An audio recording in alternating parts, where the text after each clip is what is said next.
मुख्यमंत्री श्रीमान योगी आदित्यनाथ जी का अभिनंदन है, वंदन है। योगी आदित्यनाथ,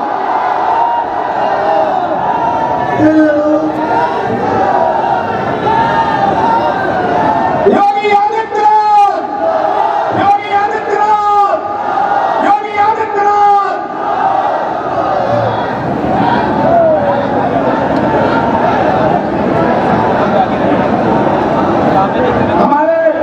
आप सभी लोग शांति के सहयोग का यथास्थान बैठ जाए।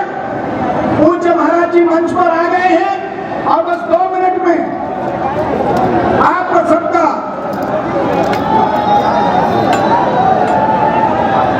हमारे आप सभी लोग मंचासीन लोगों से निवेदन है, कृपया मंच पर हमारे प्रत्याशी श्रीमान जयवीर सिंह जी और हमारे क्षेत्रीय अध्यक्ष श्रीमान प्रकाश पाल जी,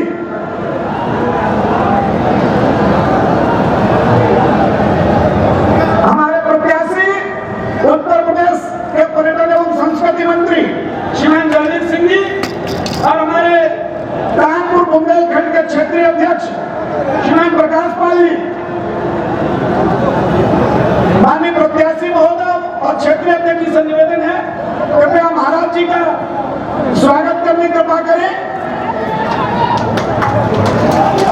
आप सब तालियां बजाकर के माननीय महाराज जी का अभिनंदन करें।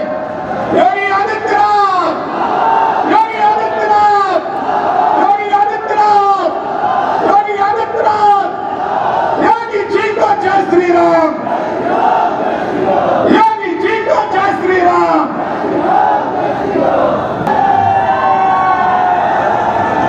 पहले जयकारा बोलेंगे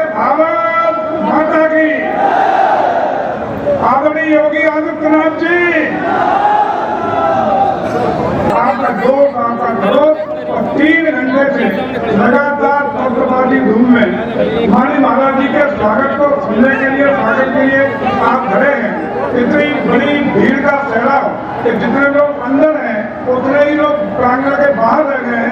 इससे पहले लक्ष्मण नगर में कभी हुई है क्या? ये बताता है कि आपने लक्ष्मण नगर और जगह में एक बार बदलाव का निर्णय ले लिया है।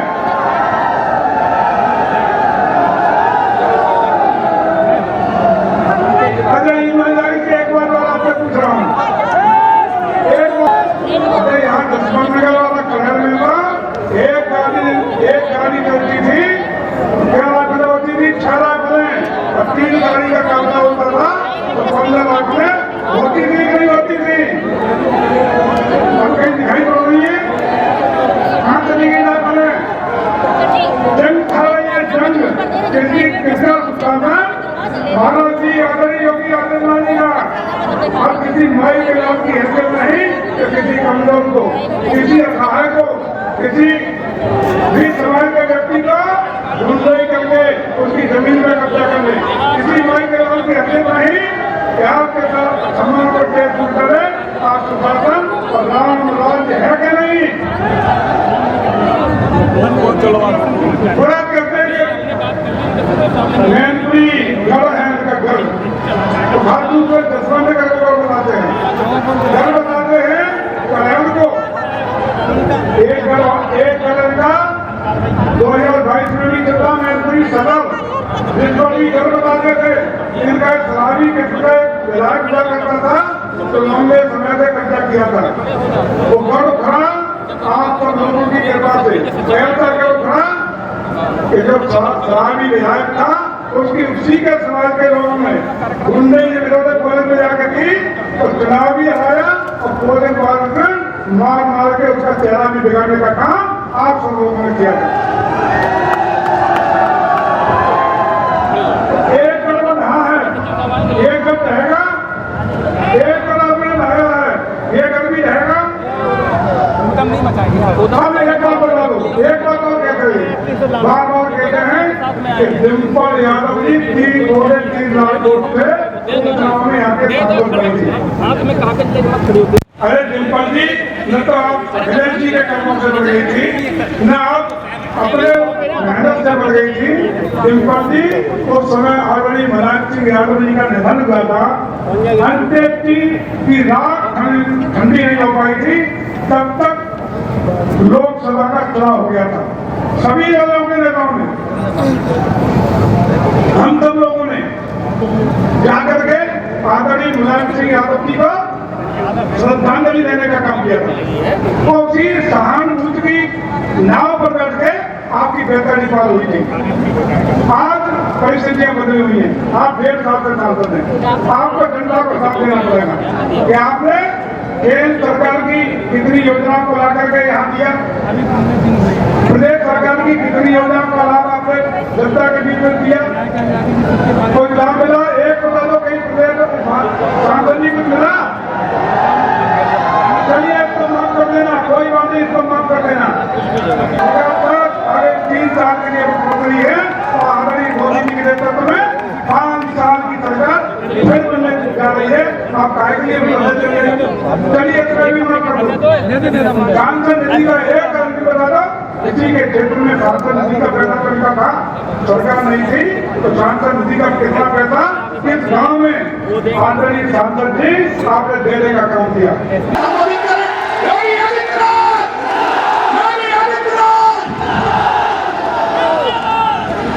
भारत माता की, भारत माता की, भारत माता की, वंदे वंदे वंदे।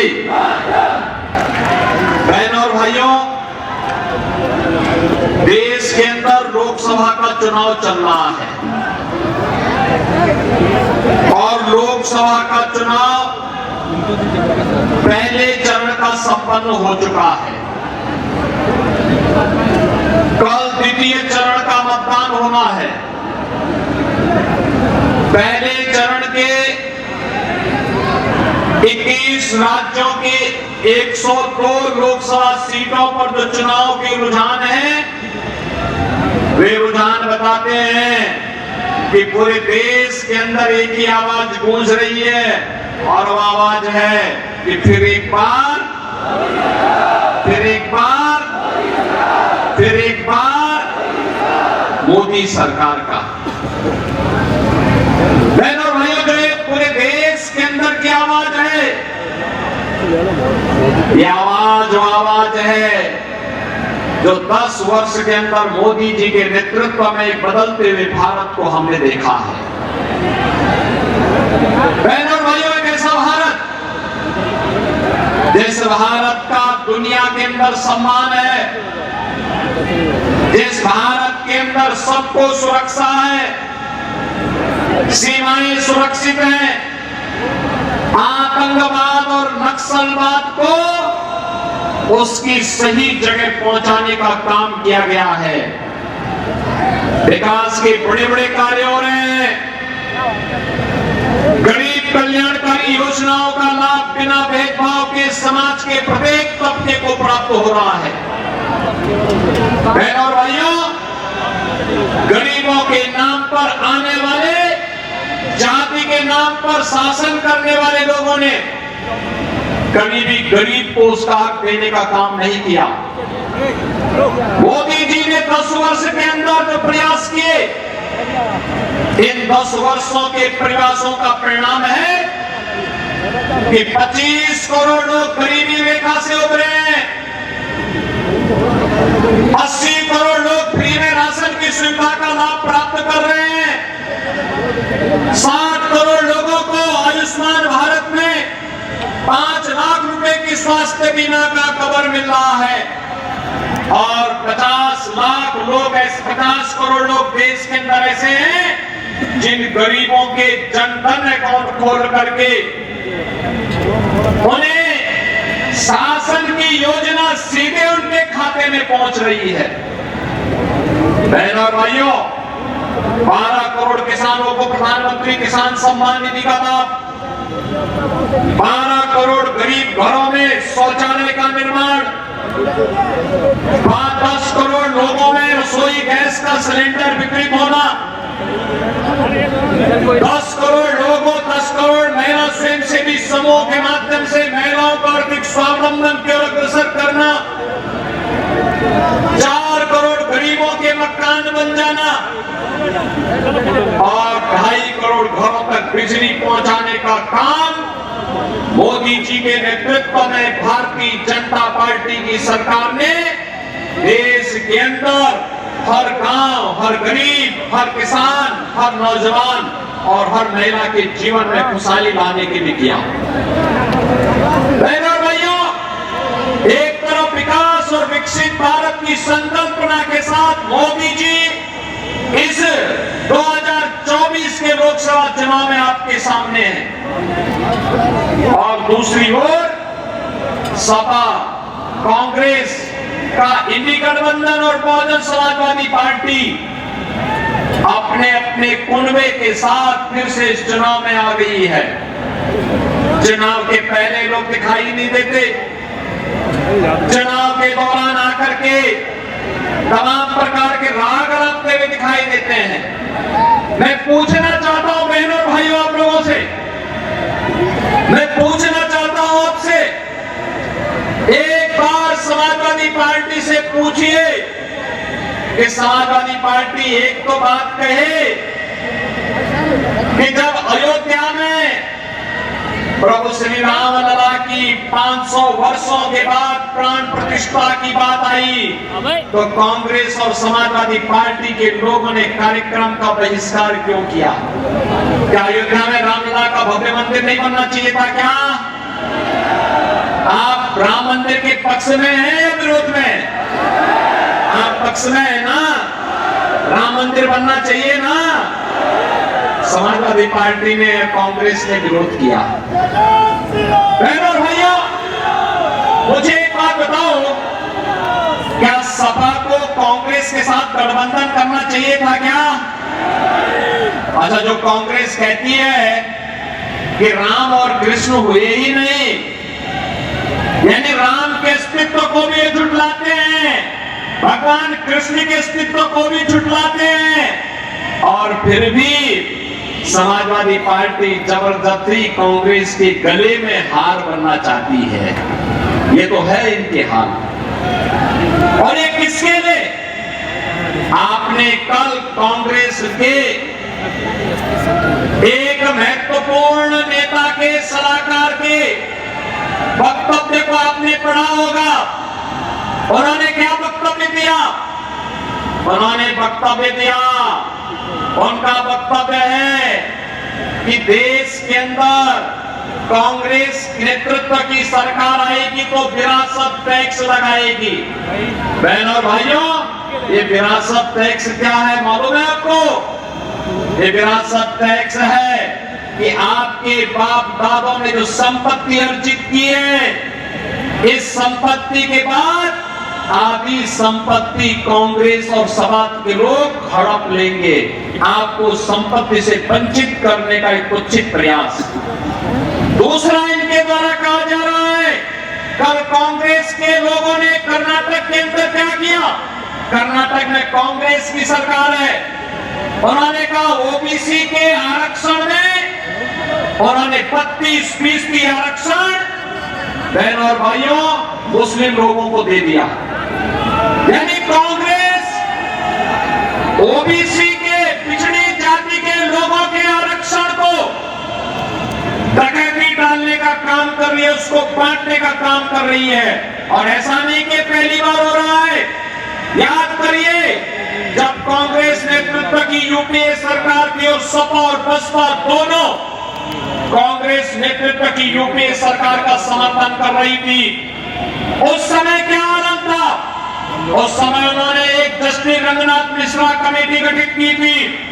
उस कमेटी ने संस्तुति की थी कि मुसलमानों को भी पिछड़ी जाति में और अनुसूचित जाति में शामिल करके आरक्षण का लाभ जो पिछड़ी जाति के लोगों को मिल रहा है उनमें से कुछ को कटौती करके मुसलमानों को दे देना चाहिए, कुछ को अनुसूचित जाति को दे देना चाहिए। ये तो कांग्रेस नेतृत्व की मंशा थी। यही नहीं, सच्चर कमेटी की रिपोर्ट भी किसी बात की ओर इंगित करती है। ये भी कांग्रेस ने गठित की थी। और आज जब कांग्रेस आई है तो कांग्रेस यही कहती है, फिर से कांग्रेस यही कह रही है कि आएंगे तो देश के संसाधनों पर फिर से मुसलमानों का अधिकार हो, इसकी वे वकालत करेंगे। बहनों और भाइयों, यहाँ का हिंदू कहाँ जाएगा? यहाँ की अनुसूचित जाति, जनजाति के लोग, पिछड़ी जाति के लोग कहाँ जाएंगे?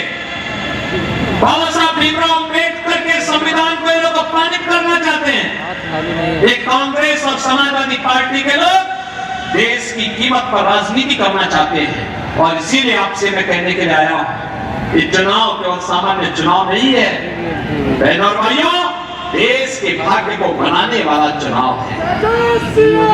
आपने मोदी जी को 2014 में वोट दे करके देश की सत्ता सौंपी, तो मोदी जी ने देश की तस्वीर और तकदीर को बदलने का काम किया। कांग्रेस के हाथों में सत्ता थी, देश के अंदर आतंकी वारदात होती थी। कल मैं समाजवादी पार्टी की स्टेट ब्रिगेड नेत्री के बयान को पढ़ रहा था, और बहनों भाइयों, इसके द्वारा कहा जा रहा था कि मोदी जी ने तो बात कह दी है कि कांग्रेस का घोषणा पत्र कहता है कि हम गरीबी हटाएंगे। अरे गरीबी हटाओ का नारा कांग्रेस का आज से है क्या?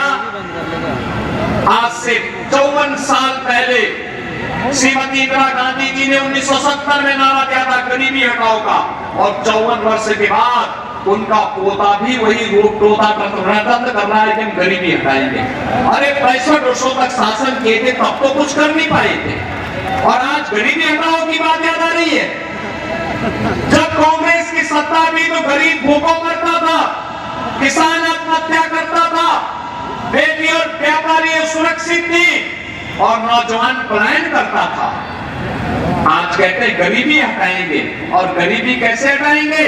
गरीबी हटाने के लिए कह रहे हैं कि हम आपकी प्रॉपर्टी का सर्वे करवाएंगे। यानी आपके बाप दादों ने, आपके माँ बाप ने अगर कोई मकान एक शहर में बना दिया, एक गांव में बना दिया, आपके परिवार में 5 लोग हैं और 2 कमरों में रह सकते हैं, 4 कमरे हैं, तो 2 कमरे को ये लोग कांग्रेस और सपा के लोग हड़पने का कार्य कर रहे हैं। हम सर्वे करा देंगे। अरे मेहनत करेगा हमारा आदमी और हड़पने के लिए फिर कांग्रेस और सपा के गुंडों का भी चूड़ देंगे कि वे आपकी संपत्ति हड़पने का काम करेंगे? कई अधिकार देंगे आप? लेकिन कांग्रेस और सपा का इंडी गठबंधन का घोषणा पत्र इस बात को कहता है। और बहनों और भाइयों, में उनका बयान पढ़ रहा था, कह रहे थे कि मोदी जी ने कहा है कि माता बहनों के मंगलसूत्र पर भी संकट आने वाला है। हमारी हिंदुस्तान की संस्कृति है, शिष्टाचार है, परंपरा है कि हमारी माता बहनें स्त्री धन के रूप में जेवर को अपने यहाँ संभाल करके रखती। दुनिया के अंदर कहीं नहीं मिलता, केवल हिंदुस्तान में हमारी माता ही बहनें रखती है। जेवर, मंगलसूत्र भी होता है, गले का हार भी होता है, लॉकेट भी होता है, और भी उनके पास अपने जेवर होते हैं। पैसा होता है, उसको संभाल के रखती है, फिर जेवर खरीदती है, सोना खरीदती है, चांदी खरीदती है। हर परिवार में 1 तोला से लेकर के 1 किलो तक का सोना जरूर मिल जाएगा, क्योंकि वही उसकी अमानत होती है, वही उसका संस्कार होता है, और फिर वही अपनी आने वाली पीढ़ी को विरासत में देती है, अपनी बहू को देती है, अपनी बेटी को देती है। कांग्रेस के लोगों की पूरी दृष्टि उस पर है, और प्रधानमंत्री मोदी जी ने उसी ओर इशारा किया था। लेकिन बड़ा हास्यास्पद बयान यहां से समाजवादी पार्टी की नेत्री का आया। उनके द्वारा कहा जा रहा है कि मोदी जी, पुलवामा के शहीदों की जो विधवा है उनके मंगलसूत्र का क्या हुआ? बहनों और भाइयों, हम भी पूछना चाहते हैं समाजवादी पार्टी की नेत्री से, जिन राम भक्तों का लहू समाजवादी पार्टी की सरकार में अयोध्या में बहाने का कार्य समाजवादी पार्टी की सरकार ने किया था, और नौजवानों के परिवार की विधवाओं का क्या हुआ, उनके मंगलसूत्र का क्या हुआ? हम प्रश्न पूछना चाहते हैं बहनों और भाइयों, और एक प्रश्न आपको भी पूछना चाहिए। स्वर्गीय कल्याण सिंह जी ने अपना पूरा जीवन उत्तर प्रदेश के विकास के लिए और श्री राम जन्मभूमि के लिए समर्पित किया था। कल्याण सिंह जी की मृत्यु हुई, होता है, मृत्यु होती है। मुलायम सिंह जी की मृत्यु पर मैं स्वयं उनके पैतृक गांव में आया था, और सेठई में आकर के मैंने स्वयं वहां श्रद्धांजलि अर्पित की थी, क्योंकि वे उत्तर प्रदेश के मुख्यमंत्री के रूप में उनकी कुछ न कुछ सेवाएं तो थी। मैं आया था, मेरी पार्टी के लोग आए थे, प्रधानमंत्री जी ने शोक व्यक्त किया था, लेकिन स्वर्गीय कल्याण सिंह जी की मृत्यु पर समाजवादी पार्टी के अध्यक्ष और समाजवादी पार्टी की तरफ से कोई शोक संवेदना नहीं व्यक्त की गई। बहनों और भाइयों, स्वर्गीय कल्याण सिंह जी के साथ इस प्रकार का भेदभाव, और अभी आपने देखा होगा एक माफिया मरा था, उस माफिया के लिए फातिया पढ़ने के लिए समाजवादी पार्टी के लोग कैसे विवाह विलाप कर रहे थे, यह भी दृश्य आपने देखा होगा, वह भी दृश्य आपने देखा होगा। क्या उत्तर प्रदेश में इन माफियाओं को इसी प्रकार से, जैसे सपा की सरकार के समय में ये लोग व्यापारियों पर कार्य करवाते थे, बेटी की सुरक्षा में सेंध लगाने का कार्य करते थे, क्या इस प्रकार की छूट मिलनी चाहिए? क्या मिलनी चाहिए? क्या नौजवानों के साथ खिलवाड़ करने की छूट मिलनी चाहिए क्या? और मैं पूछना चाहता हूं फिर समाजवादी पार्टी की नेत्री से, वे जवाब दे इन माफियाओं के द्वारा गाजीपुर में भारतीय जनता पार्टी के विधायक कृष्णानंद राय समेत 6 लोगों की हत्या एक साथ की गई थी, एक साथ की गई थी। श्रीमती अलका राय भी तो हमारी विधायक थी, क्या उसके मंगलसूत्र की भी कभी चिंता हुई समाजवादी पार्टी के लोगों को? जो लोग मारे गए थे, कृष्णानंद राय के साथ शहीद हुए थे, उनकी विधवाओं का क्या हुआ? नंदकिशोर उल्टा विश्व हिंदू परिषद के अंतरराष्ट्रीय कोषाध्यक्ष थे, नंदकिशोर निर्मम अत्याचार माफियाओं के द्वारा समाजवादी पार्टी की सत्ता के समय इनके द्वारा प्रश्रय इन माफियाओं के द्वारा कर दी गई थी, उनकी विधवा का क्या हुआ? और आपने प्रयागराज में राजूपाल और वेशपाल की निर्मम हत्या के दृश्य को भी देखा होगा। बहनों और भाइयों, हम प्रश्न पूछना चाहते हैं समाजवादी पार्टी से, क्या राजूपाल ये भी तो पिछड़ी जाति के थे और वेशपाल भी तो पिछड़ी जाति के थे, इनकी विधवाओं के मंगलसूत्र क्या हुए? कभी इन्होंने कभी अपने कृत्यों पर पश्चाताप करने का भी प्रयास समाजवादी पार्टी ने किया है? ये देश के साथ खिलवाड़ करने का काम कर रहे हैं, देश की कीमत पर राजनीति करना चाहते हैं। बहनों और भाइयों, आज हम सब आपसे यही कहने के लिए आए हैं, भारतीय जनता पार्टी देश के लिए राजनीति करती है। यह देश विकसित भारत के रूप में स्थापित हो, आत्मनिर्भर भारत बने। आत्मनिर्भर भारत बनेगा तो आत्मनिर्भर युवा बनेगा, आत्मनिर्भर महिलाएं बनेगी, आत्मनिर्भर किसान बनेगा, आत्मनिर्भर व्यापारी बनेगा और देश के अंदर खुशहाली आएगी। और मोदी जी इसी के लिए कार्य कर रहे हैं। लेकिन बहनों और भाइयों, मुझे देखकर क्या आश्चर्य होता है। अब मुझे बताओ, समाजवादी पार्टी ने जो टिकट दिए, पहले समाजवादी पार्टी की सत्ता तो नहीं आती, कभी नहीं आती। तो प्रदेश की जनता ने ठुकरा दिया तो देश की जनता कहां पूछ रही है? पूछ रही है क्या?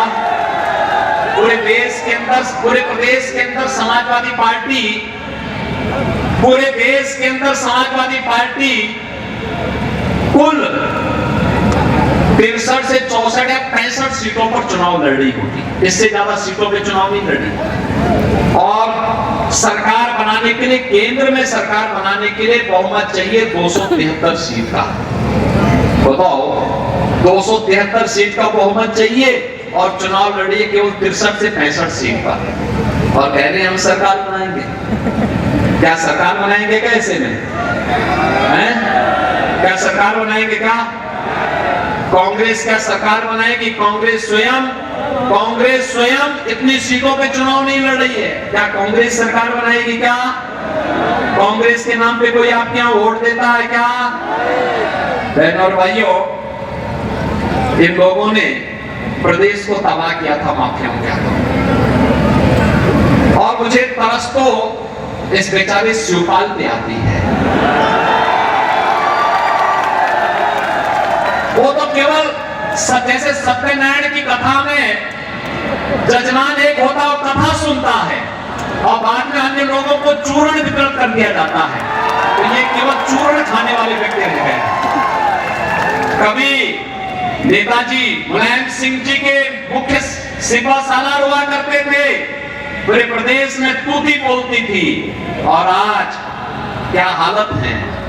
यानी कहीं कोई कार्यक्रम हो रहा है तो उनको बैठने के लिए सोफा नहीं मिलता, हत्था मिलता है बैठने के लिए, हत्था। और चूर्ण खाने के आदी हो गए। और इसीलिए मैं आप सबसे कहना चाहता हूं, अरे वीर भूमि है, चूर्ण मत खाइए।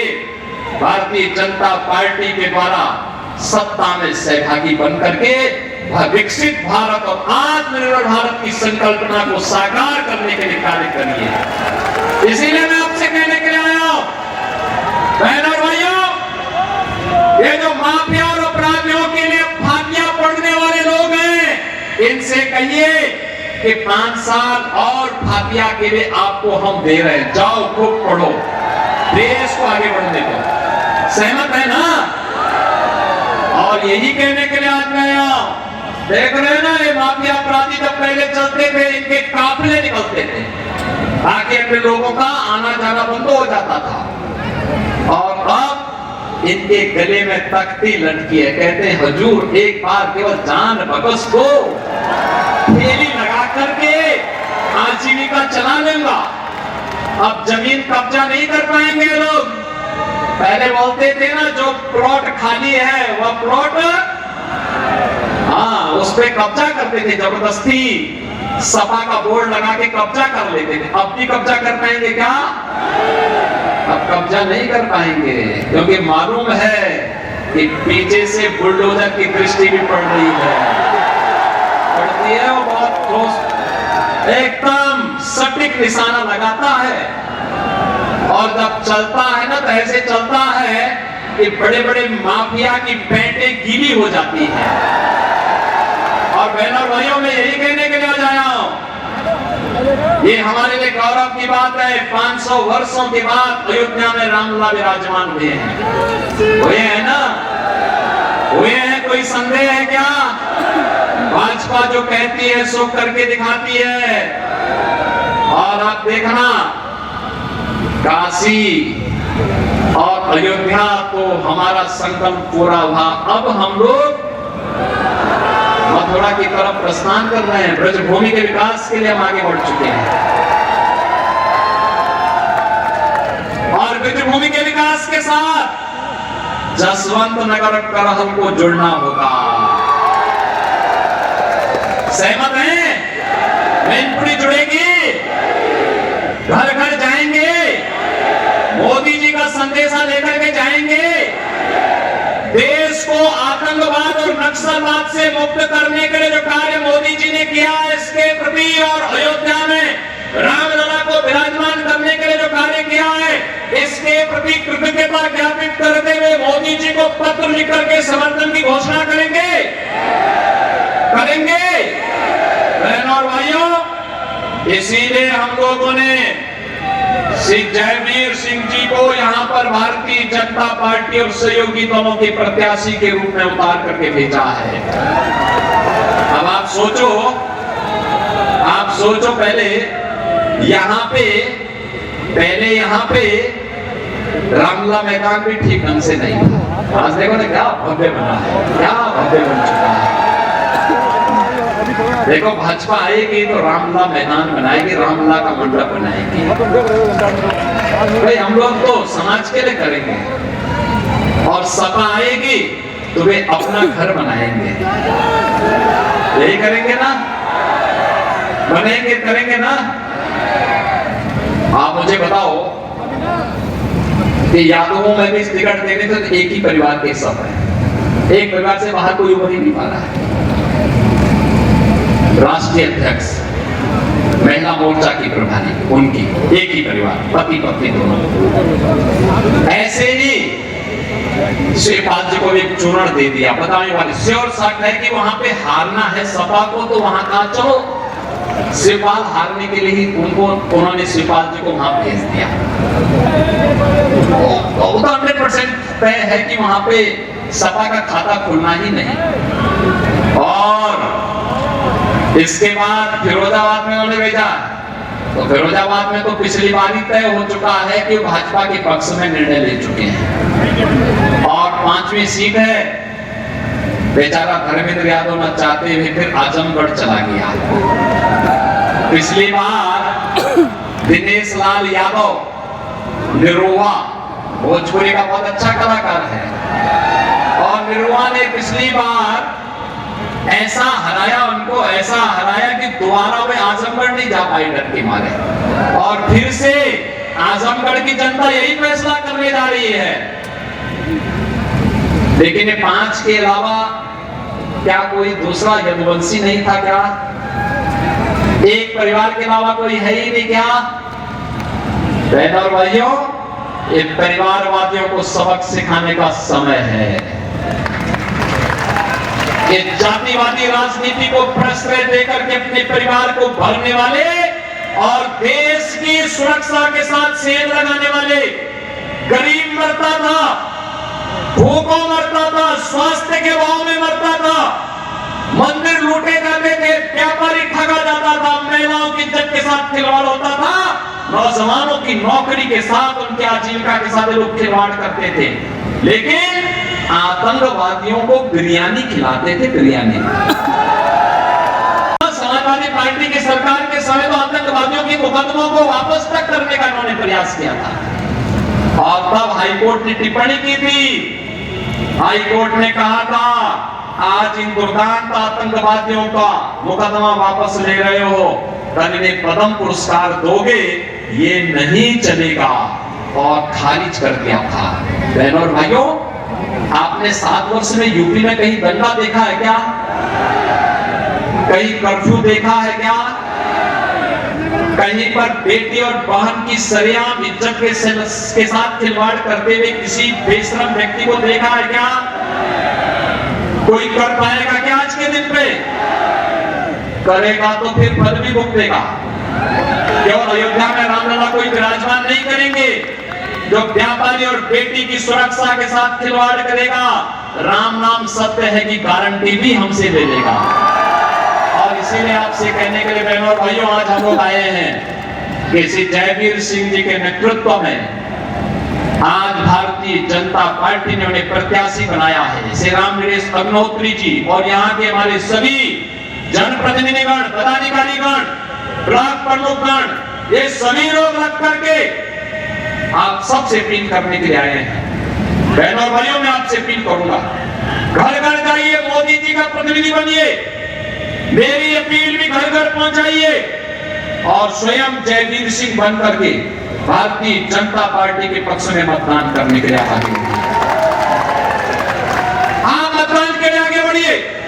जो भारत के सैनिकों का अपमान करते हैं, पुलवामा के शहीदों का अपमान करते हैं, जो भारत की सीमा के साथ खिलवाड़ करते हैं, आतंकवाद और नक्सलवाद को प्रश्रय देने का काम करते हैं और माफिया और अपराधियों के लिए फांसियां पढ़ने का काम करते हैं, इनको एक सिरे से खारिज करिए। भारतीय जनता पार्टी को तीसरी बार सत्ता सौंपे और मोदी जी के नेतृत्व में एक आत्मनिर्भर, एक खुशहाल और एक विकसित भारत की परिकल्पना को साकार करने के इस राष्ट्र यज्ञ में सहभागी बनिए। यही अपील आप सबसे करने के लिए मैं विशेष रूप से इस जसवंत नगर विधानसभा क्षेत्र में आया हूं। सब लोग सहमत हैं? सब लोग सहमत हैं?